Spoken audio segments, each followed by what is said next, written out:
The gleaming floors of Mayfair shopping centre reflected the afternoon sunlight streaming through its glass dome, creating patterns that danced across the polished marble. Among the crowd of well-heeled shoppers clutching designer bags, Margaret Wilson stood out like a weathered flower in a greenhouse of carefully cultivated blooms. Her simple cotton dress and worn handbag spoke of a life far removed from the luxury surrounding her. She gazed into a shop window, her reflection overlaying the expensive dresses displayed behind the glass. Her graying hair was neatly combed, and despite her modest appearance, she carried herself with quiet dignity. The security guards had been watching her for the past 15 minutes, their suspicion growing with each moment she lingered. "Madam," one of them approached, his tone professionally cool, "I'm afraid I must ask you to leave the premises."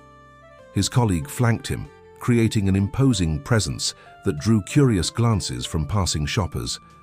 Margaret's eyes widened. "But I'm waiting for someone," she protested softly, her voice trembling. "Please, I have an appointment." The guard's expression remained unmoved. "I'm sorry, but we've received complaints.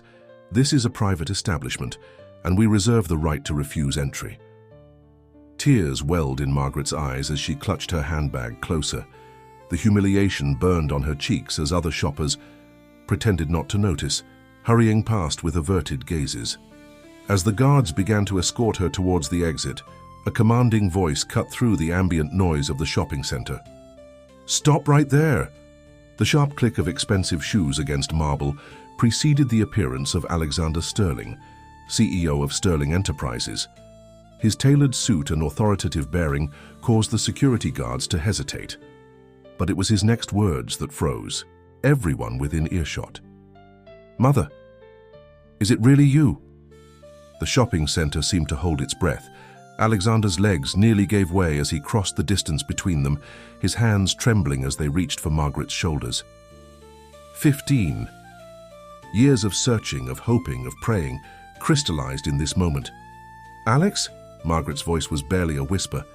Her son had grown from the earnest young man she remembered into someone almost unrecognizable, yet his eyes, those were still the same eyes that had looked up at her with determination when he'd promised to make something of himself.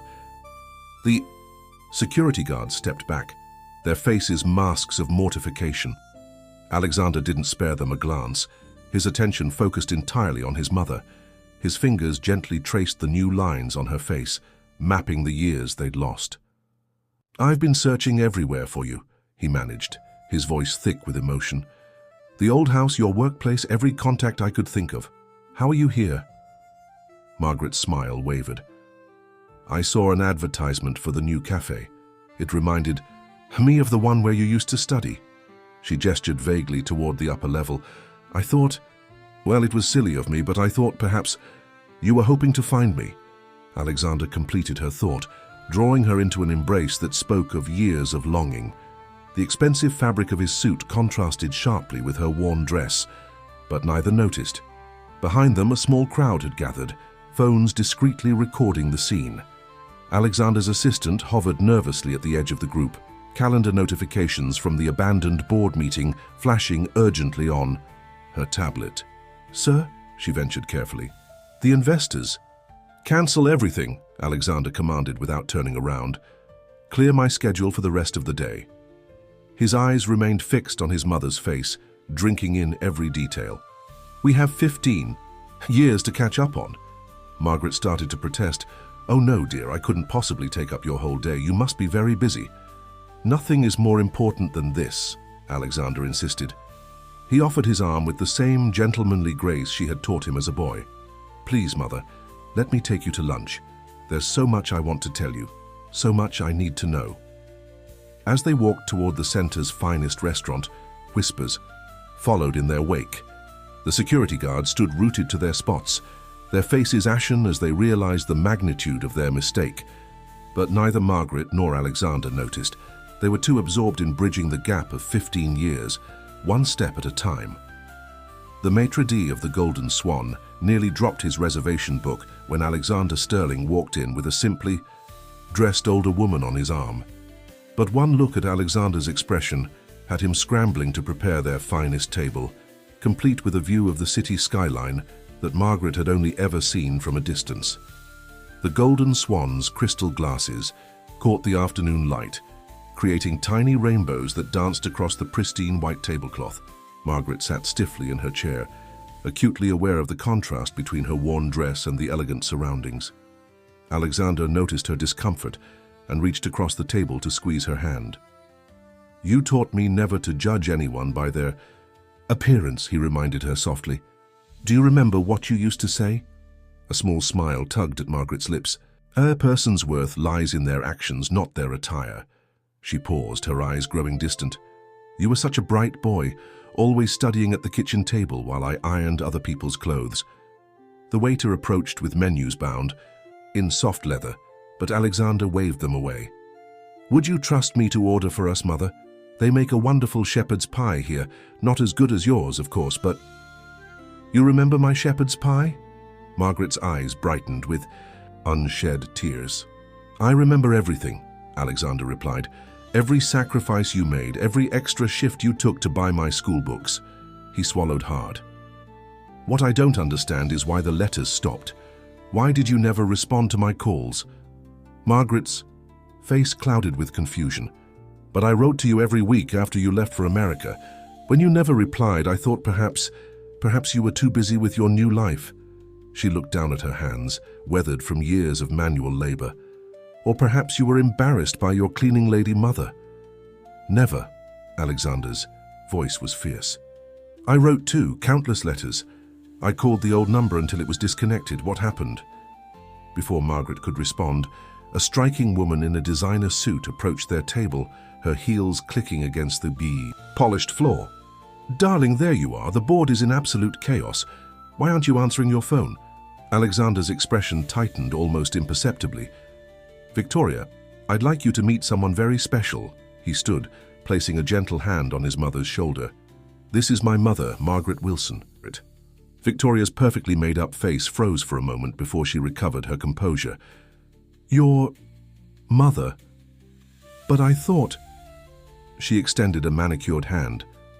"How unexpected." Margaret took the offered hand briefly, noting the massive diamond ring that caught the light. "You must be Alexander's wife. He seems to have done very well for himself." "Yes, well," Victoria's smile didn't quite reach her eyes. "We do try to maintain certain standards. Alexander is one of London's most prominent businessmen now." The implied criticism in her tone made Alexander straighten. "Standards that my mother taught me, Victoria. Everything I am today I owe to her guidance." Victoria's eyebrows rose fractionally. "Of course, darling, how charming." She checked her watch. "The Richardson contract won't sign itself, you know. Surely you can continue this reunion another time." "The contract can wait," Alexander replied firmly. "I've waited 15 years for this moment. Nothing is more important." A flash of something, anger, fear, crossed Victoria's face before she smoothed her features into a polite mask. "As you wish, darling. I'll handle the board myself." She turned to Margaret with a tight smile. "So lovely to meet you. We must have you over for dinner sometime." As Victoria clicked away, Margaret watched her son's face carefully. "She seems very accomplished," Alexander sighed. "Victoria's family is old money. She's not used to—" He gestured vaguely. "People like me?" Margaret supplied gently. "That's not what I meant," Alexander protested, but they both knew it was partly true. He leaned forward, changing the subject. "Tell me everything, Mother. Where are you living now? Why did you leave the old house?" Margaret's hands twisted in her lap. "After Mrs. Jenkins next door told me you'd sent a message saying not to contact you anymore, I couldn't bear to stay. The memories—" She shook her head. "I found a small flat in Millbrook Estate. It's not much, but it's home." "Mrs. Jenkins?" Alexander's brow furrowed. "What message? I never sent any message." A waiter arrived with their food, temporarily, halting the conversation. The shepherd's pie steamed invitingly, but neither seemed particularly interested in eating. Alexander's mind was racing, pieces of a puzzle finally starting to fall into place. "Mother," he said slowly, "I think we've—" Both been victims of a terrible misunderstanding. Mrs. Jenkins, did she ever seem particularly interested in my whereabouts, in my letters? Margaret's eyes widened as understanding dawned. She was always asking about you, and her daughter, Charlotte. She had quite a crush on you before you left. Mrs. Jenkins used to joke about what a handsome couple you'd make. Alexander sat back, his face darkening. She intercepted our letters. All this time and all these years we've lost. His hands clenched on the table. And you've been living alone in Millbrook Estate. Mother, why didn't you use the savings account I left for you? What savings account? Margaret asked, genuinely puzzled. The revelation about the savings account hung heavy in the air between Alexander and Margaret. The bustling restaurant seemed to fade into the background as Alexander pulled out his phone, fingers flying across the screen as he accessed old banking records. Here, he said, turning the screen towards his mother. I set it up before I left. For America. There should have been enough to keep you comfortable for years. His voice cracked slightly. I would never have left you without support, Mother. Margaret adjusted her reading glasses with trembling fingers, studying the document. Her face paled as she saw the substantial sum. I never knew about this account. The bank never contacted me.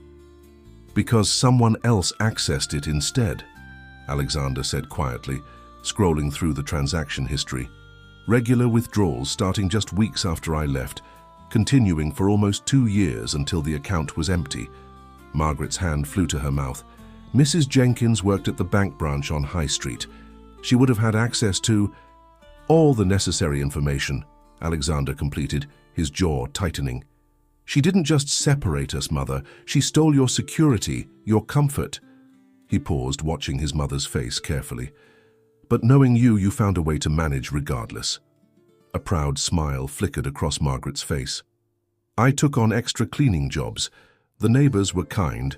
We help each other in Millbrook Estate.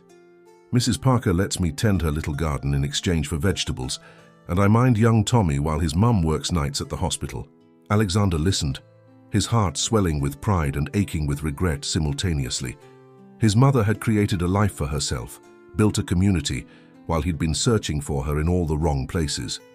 He'd hired private investigators to look in upscale neighborhoods, never imagining she'd settled in one of London's most modest estates. You must come stay with me, he said impulsively. The house in Kensington has 12 bedrooms, for heaven's sake. Victoria will adjust. But Margaret was already shaking her head. That's very kind, dear, but I couldn't possibly. My life is in Millbrook now. My friends, my garden, my independent. At least let me help you move to a better neighborhood, Alexander pressed. Somewhere safer, more comfortable. Millbrook Estate isn't what you think, Margaret replied gently. Baitika. Yes, the buildings are old, and perhaps the paint is peeling, but there's more warmth in one floor of our tower block than in all of Mayfair. When Tommy's mum was ill last winter, every flat took turns bringing soup and watching the boy. When old Mr. Collins couldn't manage his stairs anymore, the young men from the 5th floor carried him down every morning so he could sit in the garden. Alexander sat back, studying his mother's animated face as she spoke about her community. This wasn't the rescue mission he'd imagined. His mother didn't need saving. She'd built something meaningful, something that money couldn't buy. Will you at least come to dinner? He asked. Meet your grandchildren properly? Margaret's eyes lit up. You have children? Oh, Alex. Twins, he smiled. James and Sophie, 11 years old. They're brilliant, Mother. Sophie plays violin, and James is already talking about becoming an engineer. He pulled out his phone again, scrolling through photos. They'd love their grandmother. As Margaret pored over the photos, tears streaming freely now, a text message flashed across Alexander's screen. Victoria, the board is furious. Your absence could cost us the Richardson merger. Come home now. Alexander dismissed the notification with a swipe of his thumb. The merger could wait. He had 15 years of photos to show his mother. 15 years of stories to share. 15 years of love to reclaim. But as they talked, neither noticed the young woman at a corner table, frantically typing on her phone.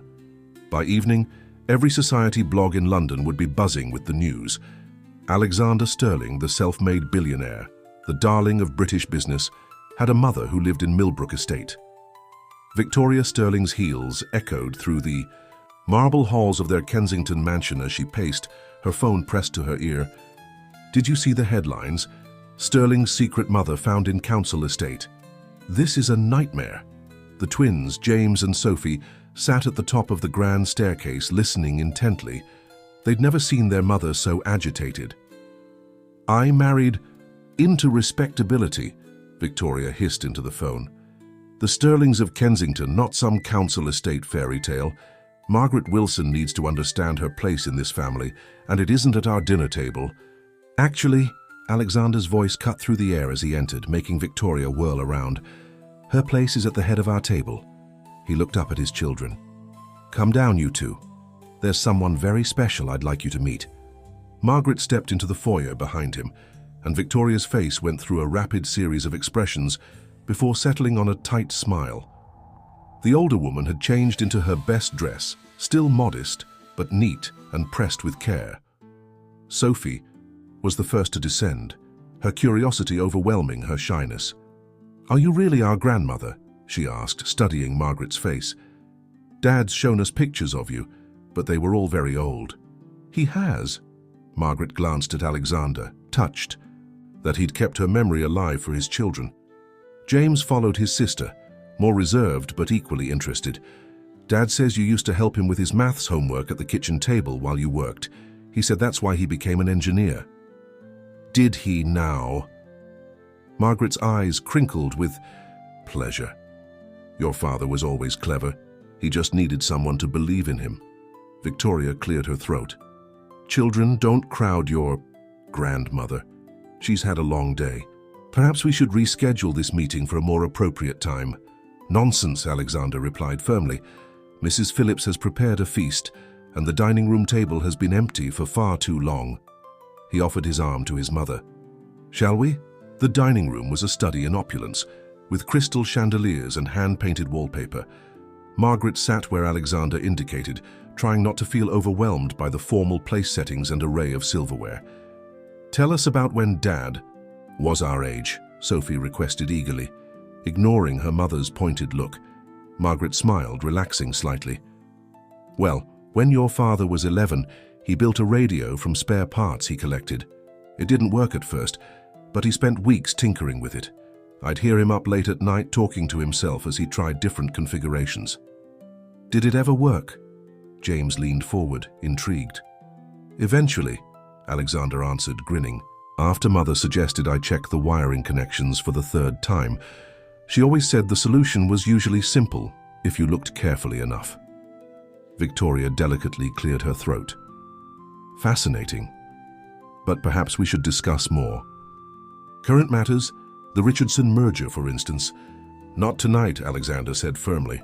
Tonight is for family. The twins exchanged glances.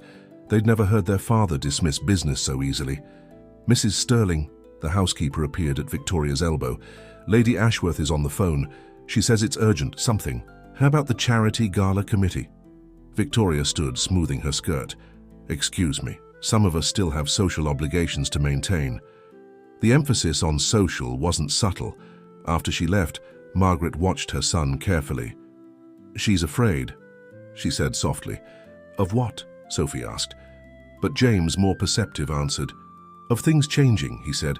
Mum likes when everything is perfect and proper. Life rarely is, Margaret replied gently. The most beautiful gardens often grow in unexpected places. She paused, then added, like the community garden we started in Millbrook.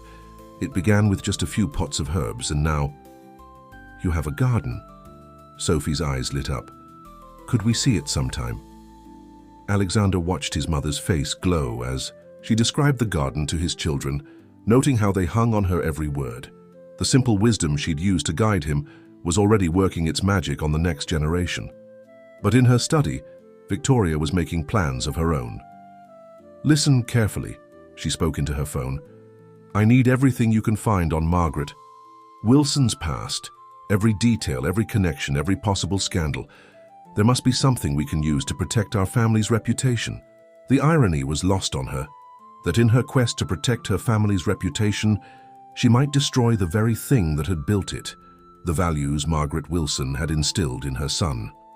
The morning sun cast long shadows across Millbrook Estates, community garden, where Margaret knelt among the vegetables, her experienced hands gently tending to the young plants.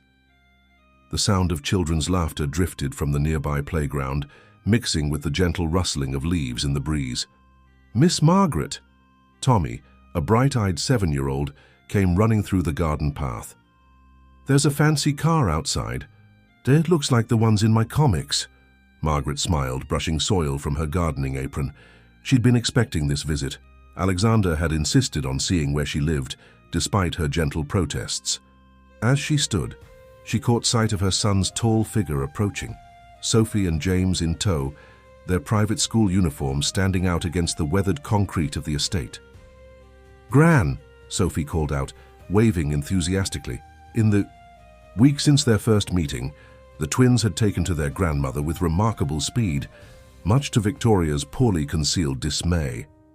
"Mind the vegetables, loves," Margaret cautioned as the children rushed forward. She'd insisted they call her Gran rather than grandmother. It felt warmer, more natural. Alexander surveyed the garden with undisguised amazement. Raised beds bursting with vegetables lined neat paths, while climbing roses transformed concrete walls into vertical gardens. "Mother, this is incredible. You've created an oasis here."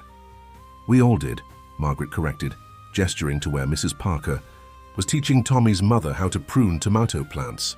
"Everyone contributes what they can. Time, seeds, knowledge." "It's brilliant," James declared, examining a solar-powered irrigation system crafted from recycled materials. "Did you design this yourself?" "That was young Amir from the 5th floor," Margaret explained proudly. "He's studying engineering at night school. Reminds me so much of your father at that age." The sound of a throat clearing drew their attention. Victoria stood at the garden entrance, looking distinctly uncomfortable in her designer outfit. "The car's attracting attention," she said tightly. "Perhaps we should continue this tour inside?" "Nonsense," Alexander replied. "Mother's neighbors should know we're here to help." "I've been thinking, Mother. With your permission, I'd like to establish a foundation. The Millbrook Community Trust. We could expand the garden, provide scholarships like the one that helped me." "Oh, Alex," Margaret's eyes softened. "That's a lovely thought, but these people don't need grand gestures. They need their community to remain intact, their homes secure." "What do you mean?" Alexander's brow furrowed. Before Margaret could respond, an elderly man approached, leaning heavily on his cane. "Margaret, love, have you heard? The council's approved the development plan. They're selling the estate to private developers." Victoria's expression brightened momentarily before she caught herself. Alexander didn't miss the flash of satisfaction that crossed his wife's face. "Mr. Collins," Margaret hurried to help the old man to a garden bench. "When did you hear this?" "Letters came this morning. They're offering to relocate us to different estates across London, breaking up our community like we're just pieces on a chessboard." Mr. Collins's voice wavered.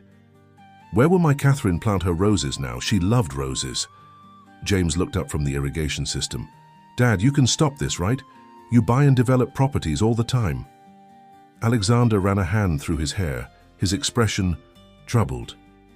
"It's not that simple, son. These developments usually involve multiple stakeholders, complex contracts." "But it is that simple," Sophie interrupted, showing her father her phone. "Look, Sterling Enterprises is listed as one of the primary investors in the development company." The silence that fell over the garden was broken only by the distant sound of children playing. Alexander turned slowly to Victoria, who was studying her manicured nails with intense interest. "Victoria," he said quietly, "did you know about this?" "Of course I knew," she replied, lifting her chin. "I arranged it. These properties have been undervalued for years. The return on investment will be extraordinary. I thought you'd be pleased. It's exactly the sort of opportunity you usually appreciate." "Usually appreciate?" Alexander's voice was dangerously soft. "Planning to destroy my mother's home and community is something you thought I'd appreciate." Margaret placed a gentle hand on her son's arm. "Alex, please, anger won't solve anything." "No," he agreed, his expression clearing, "but action will. Mr. Collins, could you gather everyone in the community center this evening? I believe we need to have a meeting about the future of Millbrook Estate. Victoria's face paled. Alexander, think about what you're doing. The contracts are already signed. The board works for me, Alexander cut in. Not the other way around. And it's time they remembered that. The Millbrook Estate Community Centre buzzed with nervous energy as residents packed into the worn but well-maintained space. Margaret moved through the crowd, offering reassuring smiles and gentle touches to her neighbours. Young Tommy's mother had brought homemade biscuits, and Mrs. Parker's tea urn steamed in the corner, small comforts in the face of uncertainty. Alexander stood at the front of the room, his usual corporate polish softened by the surroundings. Victoria sat rigidly in a corner, her designer outfit a stark contrast to the casual clothes around her. The twins had insisted on staying, positioning themselves protectively near their grandmother. First, Alexander began, I want to apologize. My company's involvement in this development plan was a betrayal of everything this community stands for, everything my mother taught me about the true value of home and family. A murmur ran through the crowd. Young Amir spoke up from where he sat with his engineering textbooks. With all respect, Mr. Sterling, we don't need apologies. We need our homes. Exactly, Alexander nodded, which is why I've spent the afternoon on the phone with our legal team. The development contracts have a clause allowing for community consultation. We're going to use that to put forward an alternative proposal. Victoria stood abruptly. Alexander, this is madness. Think of the shareholders. I am thinking of the shareholders, he countered, but I'm also thinking of the stakeholders, the real people whose lives are affected by our decisions. He turned back to the crowd. Here's what I propose. Instead of destroying Millbrook Estate, we renovate it, update the facilities, improve the infrastructure, but maintain the community exactly as it is. We don't need charity, Mr. Collins said proudly. This isn't charity, Margaret spoke up, moving to stand beside her son. It's investment, in people, in community, in the kind of values that money can't buy. Alexander smiled at his mother before continuing. The community garden will be expanded. We'll add a proper greenhouse, install Amir's irrigation system throughout. The playground will be upgraded, and we'll convert the unused storage building into a proper community centre with facilities for education and training. And who will own all this? Someone called from the back. You will, Alexander replied simply. I'm proposing a community land trust. You'll collectively own and manage the estate. My company will provide the initial investment and ongoing support, but the decisions will be yours. Victoria's heel caught on the worn carpet as she stood again. The board will never agree to this. The profit margins. Actually, James piped up, I did some calculations. He held up his notebook, covered in careful figures. If we factor in the long-term social impact and sustainable development metrics, the project could qualify for government grants and green energy incentives. The return on investment might be slower, but it's more stable. Sophie grinned at her twin. Plus, Gran's Vegetables could supply those fancy organic markets. I looked up the prices. They're astronomical. A ripple of laughter ran through the room, breaking the tension. Margaret watched as her neighbours began to engage with the idea, offering suggestions, pointing out needs, their initial fear transforming into cautious hope. Victoria slipped out quietly, her phone already at her ear, but for once Alexander didn't notice her absence. He was too busy watching his mother as she moved through her community, the quiet strength that had raised him now nurturing an entire neighbourhood. Mr. Sterling, Amir approached hesitantly, his engineering textbook clutched to his chest. About the irrigation system, I have some other ideas, improvements. Dad, Sophie tugged at Alexander's sleeve. Can we come to the garden after school sometimes? Gran says there's a science to growing things properly. Of course, Alexander replied, watching as James joined a group of children who were excitedly discussing their dream playground features. I think we'll all be spending more time here. Later, as the meeting wound down and neighbours lingered over tea and biscuits, Margaret found a quiet moment with her son. You didn't have to do all this, she said softly. Yes, I did, Alexander replied. You taught me that success isn't just about making money, it's about making a difference. I just lost sight of that for a while. And Victoria, Alexander sighed. She'll understand eventually. Or she won't. But I won't let her. Prejudices destroy something beautiful. Margaret patted his hand. Give her time. Sometimes people need to see beauty growing before they can appreciate it. Outside, the evening sun painted the concrete walls of Millbrook Estate in warm gold. In the community garden, the first stars winked above the climbing roses, while, inside, a community held onto hope, proving that the richest soil for growth isn't always found in the most obvious places. The pristine offices of Sterling Enterprises buzzed with tension as Alexander sat in his boardroom, facing the stern faces of his executive board. Victoria sat at the opposite end of the table, a stack of documents placed precisely before her. "The numbers are clear," she stated, her voice carrying across the polished mahogany. "The Millbrook Estate renovation project will cost 3 times more than the original development plan, with significantly lower returns. If we're measuring purely in financial terms," Alexander countered, standing to address the room, "but there are other metrics to consider. We're a business, not a charity," Bernard Whitmore, the eldest board member, interjected. "Your personal connection to this estate is clouding your judgment, Alexander." Before Alexander could respond, his assistant hurried in, placing a folder in front of him. "Sir, you need to see this immediately." Alexander opened the folder, his expression changing as he read. The room fell silent, watching their CEO's face grow increasingly troubled.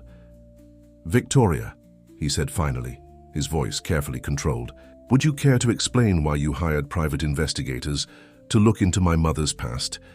Victoria's perfectly composed facade cracked slightly. "I was protecting our family's interests. The public scrutiny—" "Found something interesting, did you?" Alexander cut in, his tone sharp. "Because I certainly did." He pulled out a document, laying it on the table.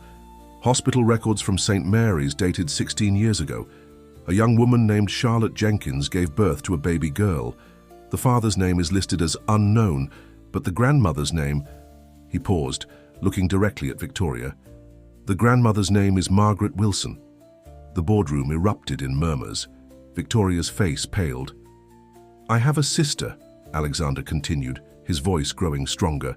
"A sister who was given up for adoption, because Mrs. Jenkins convinced my mother it was for the best while I was away in America. A sister who grew up just across London, never knowing her true family."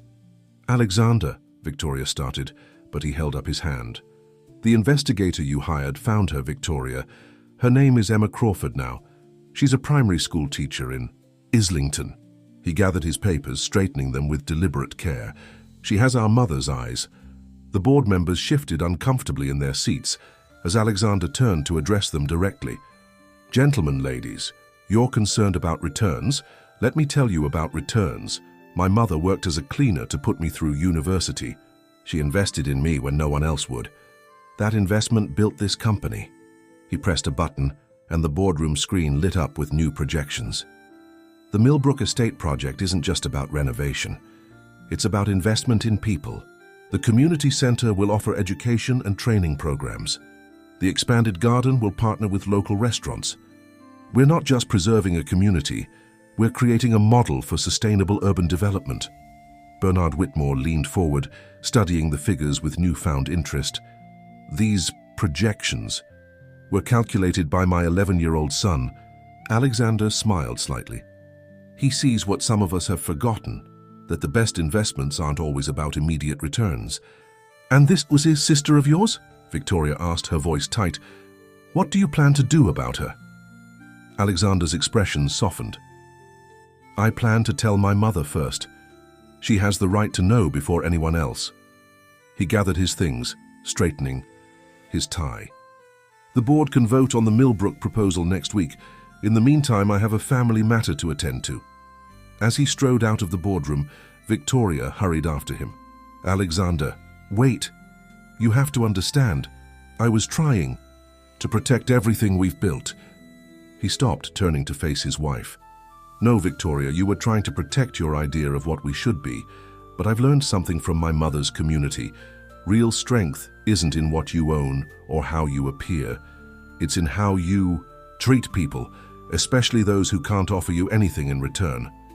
The social circles we move in Need to change, he finished firmly. Or perhaps we need to change our circles. He checked his watch. I'm going to Millbrook now. To talk to Mother. You're welcome to come to be part of this family's healing. But if you do, it needs to be with an open heart. Victoria stood in the corridor, watching her husband walk away, her carefully constructed world shifting beneath her feet. In her hand, her phone buzzed with messages from her society friends, all asking about the latest rumors. For the first time, she found herself questioning which was more important, the appearance of perfection or the messy, beautiful reality of genuine family bonds. Margaret's small flat in Millbrook Estate was filled with the aroma of freshly baked scones when Alexander arrived. He found his mother in her tiny kitchen, wearing the apron Sophie had picked out for her, covered in cheerful sunflowers. "Those smell wonderful," he said from the doorway, his heart clenching at the familiar scene, so like his childhood memories, yet tinged with the weight of what he had to share. "Perfect timing," Margaret smiled, but it faded as she saw his expression. "What's troubling you, love?" Alexander sat at the small kitchen table, accepting a cup of tea with trembling hands. "Mother, there's something you need to know, something about Charlotte Jenkins." The teapot clinked against its saucer as Margaret set it down. "Charlotte? I haven't heard that name in years, not since..." She trailed off, her face growing pale. "Since she had a baby," Alexander finished gently. "My sister." Margaret sank into a chair, her hands clasped tightly in her lap. "How did you..." "Victoria hired investigators to look into our family history. They found the hospital records." He reached across the table, covering his mother's hands with his own. "Why didn't you tell me?" "Charlotte was so young," Margaret whispered. "Barely 18. Her mother, Mrs. Jenkins, she said it would ruin the girl's future, that the baby deserved a better life than we could provide." Tears welled in her eyes. "I wanted to keep her, to raise her myself, but Mrs. Jenkins had already arranged the adoption. She said it was for the best, that the baby would have opportunities we couldn't give her." "What about Charlotte?" "She left for university soon after. I never saw her again." Margaret wiped her eyes with her apron. "I've thought about that. Little girl every day since. Wondered if she was happy, if she was loved." "Her name is Emma now," Alexander said softly. "Emma Crawford. She's a teacher." Margaret's hand flew to her mouth. "You found her?"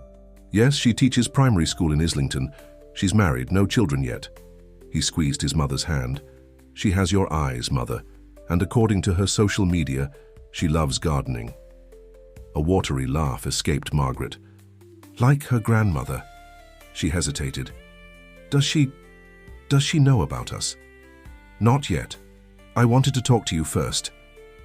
Alexander pulled out his phone, showing his mother a photo. "This is her." Margaret traced the face on the screen with a trembling finger. The young woman had her dark hair, her smile. She looked so much like Charlotte did at that age, but her eyes are exactly like yours, Alexander finished. "Mother, I'd like to contact her, but only if you're ready." Before Margaret could respond, there was a knock at the door. To their surprise, Victoria stood in the hallway looking uncharacteristically uncertain. "I brought these," she said, holding out a bouquet of roses. "I remember you mentioned you liked roses, Margaret." She paused, then added softly, "May I come in? There's something I need to say." Margaret welcomed her daughter-in-law with a warm smile, setting the roses in a jar of water. She didn't own a proper vase. Victoria perched awkwardly on a kitchen chair, looking around the small but immaculately kept flat. "I've been wrong," Victoria said finally. "About so many things. I thought I was protecting our family's position, our reputation. But I've realized..." She took a deep breath. "Family isn't about position or reputation. It's about love and acceptance." "Like what you've built here in Millbrook?" Margaret reached out, patting Victoria's hand. "It takes courage to admit when we've been wrong, dear." "I want to help," Victoria continued. "With finding Emma, with the Millbrook renovation, with everything. If you'll let me." Alexander watched his wife with newfound respect. "What changed?" "Your mind." "Watching the twins," Victoria admitted. "They're happier here in this tiny flat with their grandmother, than they ever were at our country club. They're learning values that all my social connections could never teach them. She turned to Margaret. Will you help me learn too? Margaret's eyes filled with tears again, but this time they were tears of joy. Of course, dear. We all have something to teach each other. She stood, reaching for her apron. Now, who'd like fresh scones while we talk about how to approach Emma? As they sat around Margaret's small kitchen table, sharing scones and making plans, the afternoon sun streamed through the window, catching the roses Victoria had brought. Their shadow on the wall seemed to dance, like hope taking root and beginning to bloom. The primary school in Islington buzzed with afternoon activity as children streamed out of their classrooms. In her classroom, Emma Crawford straightened. The artwork on the walls, her students' colourful drawings bringing warmth to the institutional space. She hummed softly, unaware that her life was about to change forever. Mrs. Crawford? The school secretary appeared at her door. There's someone. Here to see you. They say it's important. Emma looked up, brushing a dark curl from her face, the same shade as Margaret's, though she didn't know it yet. I haven't got any parent meetings scheduled. It's not a parent, the secretary said, stepping aside to reveal Victoria Sterling, looking entirely out of place in the primary school corridor in her elegant suit. Mrs. Crawford, Victoria began, then corrected herself. Emma, my name is Victoria Sterling. May I have a moment of your time? Emma gestured to a tiny chair at one of the student tables, and Victoria sat with as much grace as she could muster. I'm afraid I don't understand. Are you interested in enrolling your children because term has already... No, Victoria interrupted gently. I'm here about your family, your biological family. The color drained from Emma's face. She'd always known she was adopted. Her parents had been wonderfully open about it, but she'd never sought out her birth family. I don't...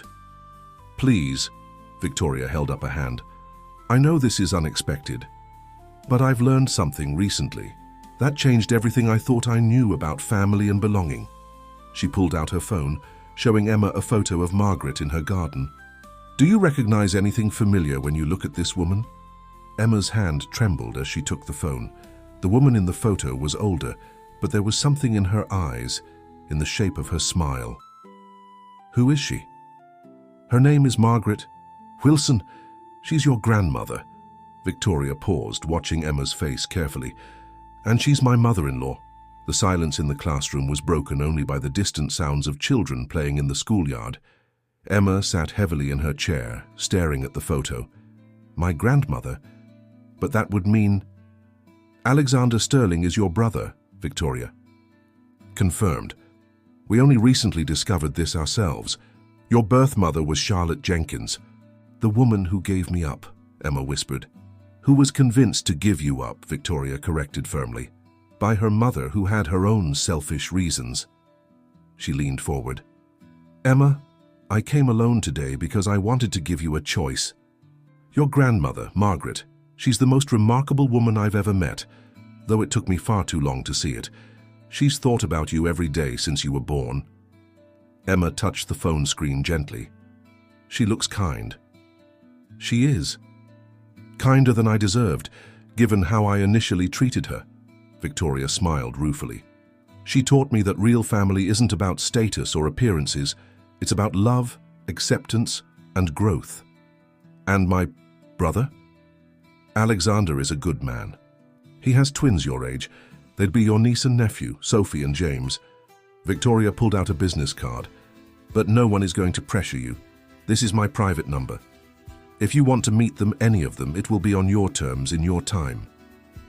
Emma studied the card, her teacher's trained eye noting the expensive paper, the embossed lettering. Why did you come? Why not Alexander? Because I needed to make amends, Victoria admitted. I initially tried to keep Margaret out of our lives because I thought she didn't fit into our world. I was wrong. She didn't need to fit into our world. Well, she showed us a better one. A knock at the door made them both look up. Emma's husband, Michael, stood there, concern on his face. Everything all right, love? You're usually home by now. Victoria stood gracefully. I should go. Emma, take all the time you need to think about this. But know that there's a family waiting to welcome you whenever you're ready. As Victoria left, Michael entered, wrapping an arm around his wife. "What was that about?" Emma looked up at him, tears shining in her eyes. I think I just found my family." Across London, in her small flat in Millbrook Estate, Margaret stood at her window, watching the sunset paint the sky in brilliant colors. Her phone sat on the kitchen table, waiting for a call that might or might not come. But for the first time in 16 years, her heart was full of hope. Victoria's car pulled up outside, and Margaret watched her daughter-in-law emerge, her usual professional poise softened by emotion. When Victoria entered the flat a few minutes later, Margaret had tea waiting. "She has your eyes," Victoria said, simply accepting the cup. "And your smile." Margaret's hands trembled slightly as she sat down. "Did she seem happy?" "Very. She's a teacher, primary school. Her classroom walls are covered in her students' artwork." Victoria reached across the table, squeezing Margaret's hand. "She took my card. The choice is hers now." "Thank you," Margaret whispered, "for doing this, for everything." Victoria shook her head. "No, thank you, for showing me what family really means." She paused, then added, "I've been thinking about the Millbrook renovation. What if we included a proper school? The community center is wonderful, but the children here deserve more." Margaret smiled, seeing the change in her daughter-in-law's heart. Sometimes, she reflected, the most beautiful gardens grow in the most unexpected places. The community garden at Millbrook Estate had never looked more beautiful. The residents had spent weeks preparing for this day, every flower bed weeded, every path swept clean. Margaret moved among the roses, adjusting blooms with trembling hands, while Alexander watched his mother with gentle concern. "She'll come, Mother," he assured her softly. Victoria said she sounded positive on the phone. The twins were helping young Tommy set up chairs in the small gazebo they'd built specially for the occasion. James had insisted on calculating the optimal angle for shade, while Sophie had coordinated the flower arrangements. Even Victoria was there, having swapped her usual heels for practical gardening shoes, helping Mrs. Parker arrange refreshments. "Miss Margaret," Tommy called out suddenly, "there's another fancy car." Margaret's heart leaped as a modest family car pulled up outside the estate. Through the garden gate, she saw a young woman step out, clutching a small pot of flowers. Michael, Emma's husband, stood supportively at her side. For a moment, time seemed to stop as grandmother and granddaughter saw each other for the first time. Emma's dark curls, so like Margaret's in her youth, caught the morning sun. But it was her eyes, Margaret's eyes, that brought tears to everyone watching. "I brought this," Emma said softly, holding out the pot. "It's a cutting from my garden at home. I've always loved gardening, never knew why." "It runs in the family," Margaret replied, her voice thick with emotion. "Would you like to help me plant it?" As they knelt together in the soft earth, their hands working in natural harmony, the years of separation seemed to melt away. Emma told Margaret about her childhood, her wonderful adopted parents, who had always encouraged her to be curious about her biological family. Margaret shared stories of Charlotte as a young girl, before Mrs. Jenkins's interference had torn their families apart. Alexander watched, his arm around Victoria, as his mother and sister worked together in the garden. Sophie and James hovered nearby, eager to know their new aunt, but patient enough to wait for the right moment. "She's just like Gran," Sophie whispered to her mother. "Look how she knows exactly where to plant the flowers." Victoria smiled, remembering her own journey from rejection to acceptance.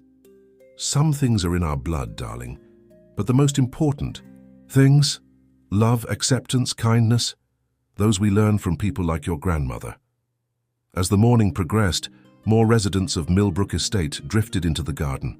Young Amir proudly showed Emma the irrigation system he'd designed, while Tommy excitedly told her about the school Victoria was helping to plan. "It's amazing," Emma said later, as they all sat in the gazebo sharing tea and Mrs. Parker's famous scones.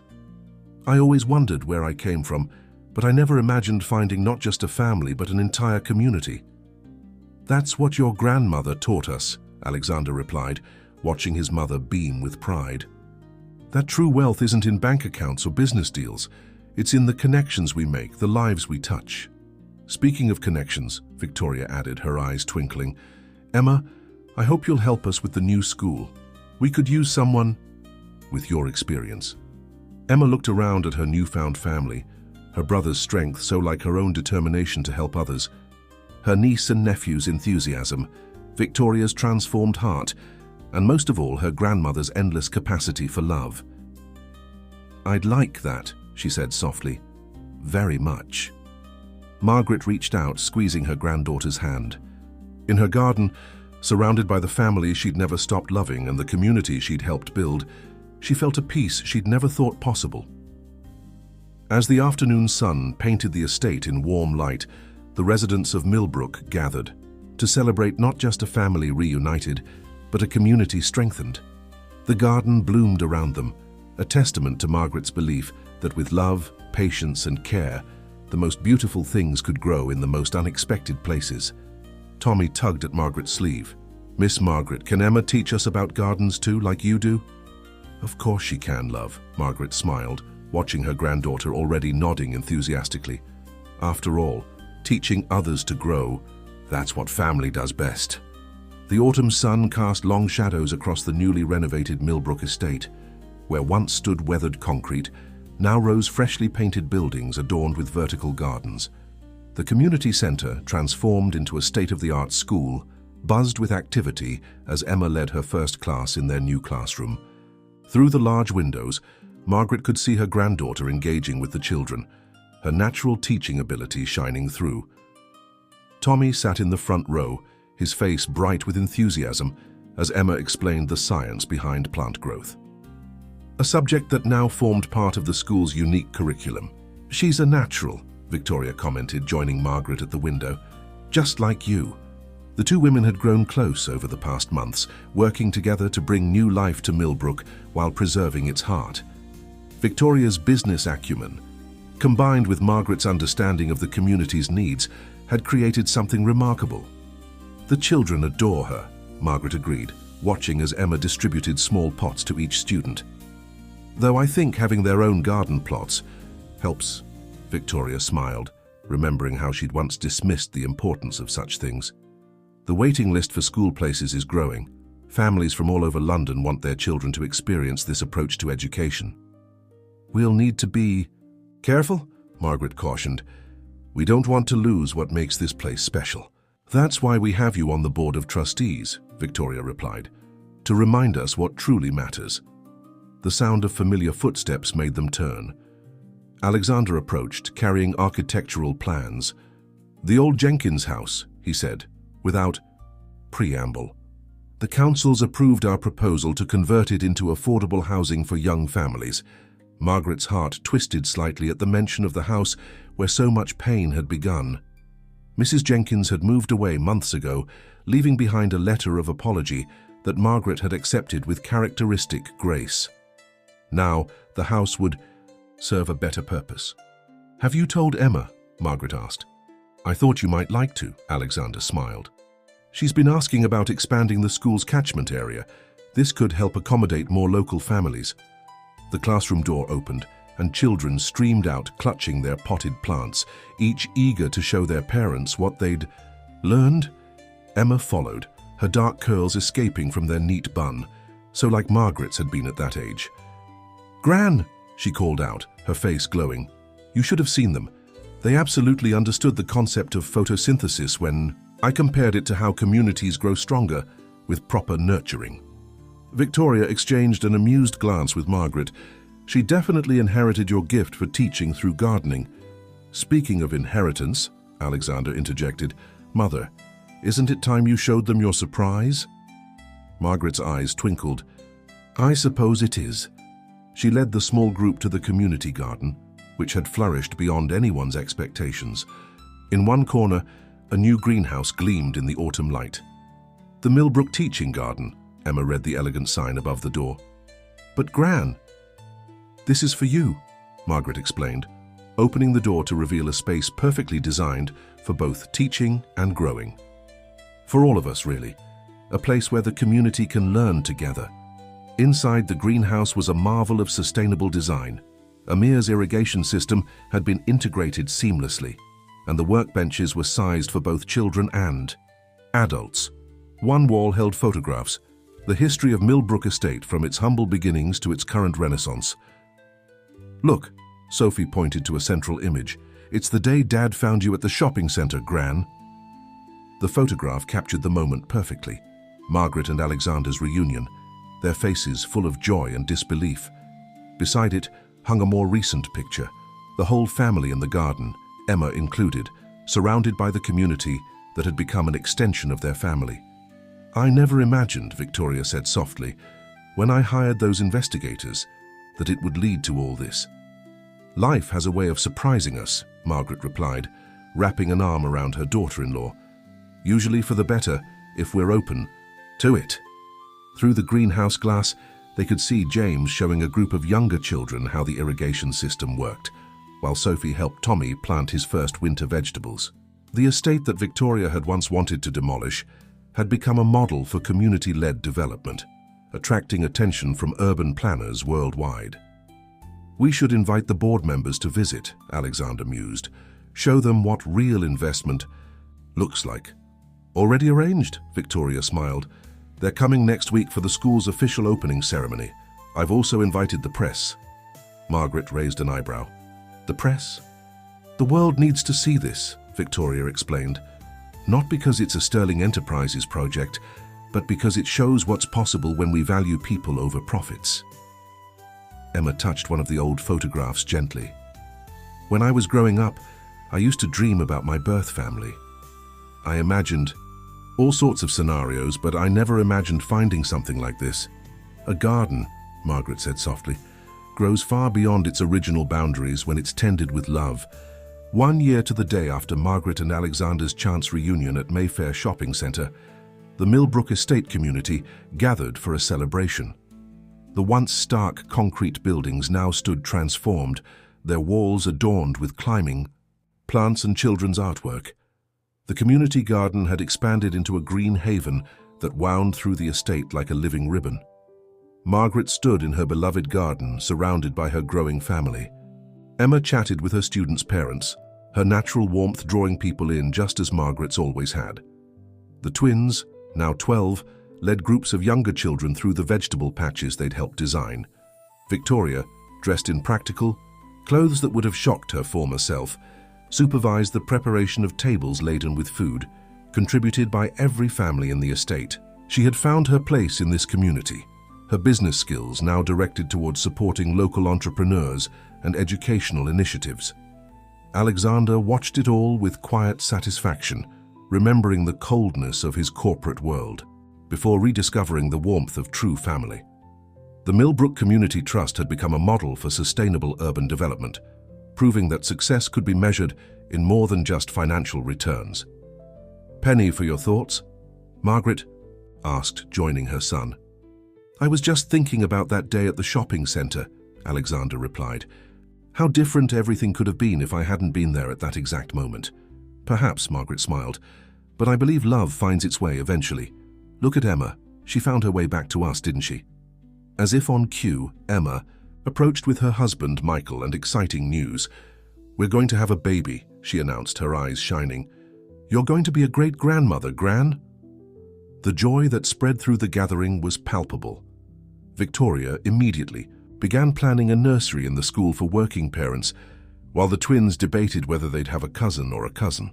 "The baby will be born into so much love," Margaret said softly, embracing her granddaughter. Later, as the sun began to set, the community gathered in the garden for a special ceremony. Young Tommy, now one of the school's star pupils, stood proudly beside Amir, who had received a full scholarship to study environmental engineering. "A year ago," Alexander addressed the gathering, "this place taught me what real success looks like. It's not about property values or profit margins. It's about people, community, and the bonds we forge." Victoria stepped forward, her transformation from society hostess to community leader complete. The Millbrook model, as it's becoming known, isn't just about renovating buildings. It's about recognizing that every community has its own wisdom, its own strength.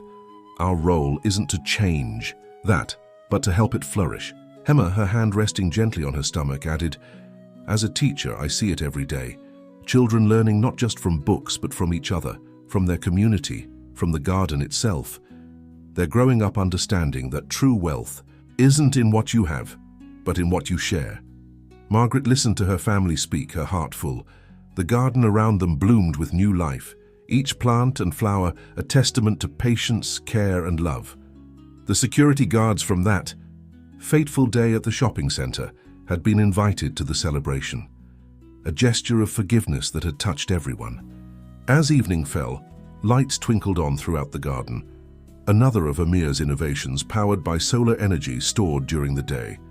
The community gathered around tables, sharing food and stories, their laughter carrying on the gentle breeze. "You see," Margaret said to Victoria, who had become more daughter than daughter-in-law, "sometimes the finest flowers bloom in the most unexpected places." Victoria squeezed her hand. "You taught us that, Margaret. You taught us all."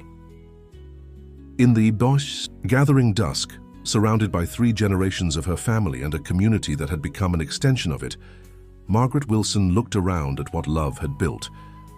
From a chance encounter in a shopping center had grown something beautiful and lasting. Proof that with love, patience, and faith, even the smallest seed could grow into something magnificent. Tommy tugged at her sleeve, offering her a small, potted plant. "For your windowsill, Miss Margaret. I grew it myself, just like you taught me." As Margaret accepted the gift, she saw in the boy's proud smile the future of Millbrook Estate, a future built on the foundations of love, community, and the simple wisdom that the most precious things in life grow not in grand gardens, but in hearts open to possibility. "Well done, love," she said softly to Tommy, and to all that had blossomed in this most unexpected of gardens. "Well done indeed."